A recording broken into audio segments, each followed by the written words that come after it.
Hello, I'm Dale Durkis, President of Dyad Consulting Incorporated, and as dubbed by my clients, I am the Turnaround Master. We've been talking about the 12 essential disciplines that are part of your balanced wheel of expertise that create sustainable profitability and competitive strength. So we're going to continue with that today, and let's get right into it. We're on strategy number 3, strategic focus and planning. So what are some of the issues you need to address in this area are clarify your core values, vision, and mission. You'll see core values you might consider part of your culture statement. Culture statement can be a powerful tool for helping your employees understand what's expected of them and how they should behave and what they should be focused on. Of course, establishing your vision is helpful too. Where do you want to take your business in the next few years? And ultimately, what are your goals? What is your vision? Share your vision and maybe they could make it part of theirs. And of course, what is your mission? This is identifying what are you trying to get accomplished tactically and strategically. What are the issues you want to address that serve your clients best? Okay, determine relevant perspectives, that is your customers' perspectives, your financial issues, what they really are, what your processes are. This is a process to really understand what is relevant and what affects your business in the most poignant or important ways. Engage your internal and external stakeholders. You have stakeholders include within the company yourself, of course, your family potentially, your employees.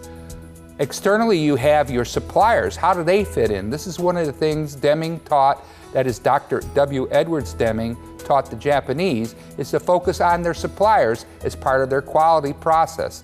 And they have the Keiretsu concept going well for them over in Japan. And Dr. Deming actually taught them how to really win the marketplace in the United States in many areas. So engage your internal and external stakeholders. I like to think of my clients as the most important stakeholders in any given project.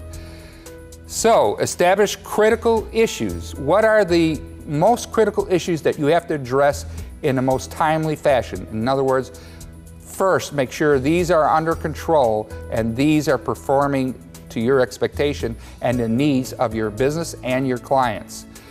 Develop strategies, initiative, and innovation. It's really best if creativity and innovation becomes part of your culture, part of what people are expected to be involved in, coming up with new ideas, being creative, looking at it from different perspectives, looking at it from different angles, thinking outside the box when it's appropriate, and creating marketing breakthroughs that's related but not exactly core services and products that you have today. So, implement action plans and training. Actually get people to take steps towards positive results. Try to do small steps, but progressive steps. Get the motion moving towards positive results.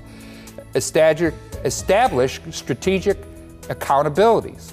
This is part of empowerment too. You have to be accountable for the areas that you are responsible for. Create budgets. Understanding a budget process is very important to ongoing success, improves your cash flow, and it improves your ability to compete effectively because you have your costs under control. Map out your strategy. A visual depiction of what your strategy is usually helpful, especially for most human beings. Our primary, our primary sense is visual. We rely on our vision, number one. Even though women tend to be more auditory than men, still vision is very important to them. So if you have visual depiction of your process, of your mapped out strategy, it's going to be helpful for people to grasp and understand. Prepare your balanced scorecard, that is key performance indicators and strategy initiatives. How are you going to do things in phases, etc. Implement your communication plan. I mentioned it before, communications requires active accountability, active strategy to make them truly effective.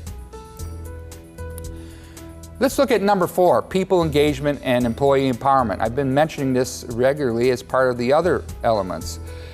Stop trying to manage people and lead them is the number 1 rule. And we'll talk about this another day. It's my 12 golden rules of people management. Number 1 rule, don't try to manage them, lead them. Let them manage themselves. Demonstrate that you value people.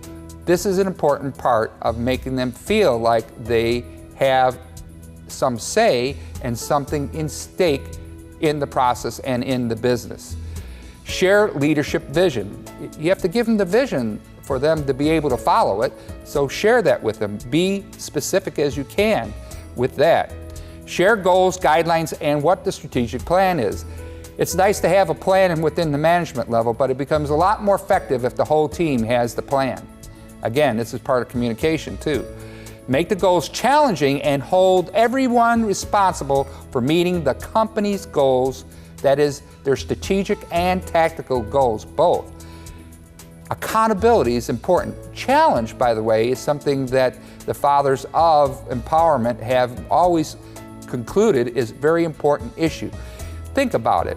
If you have to work for something and you achieve it, do you feel better about that or something that came to you easy?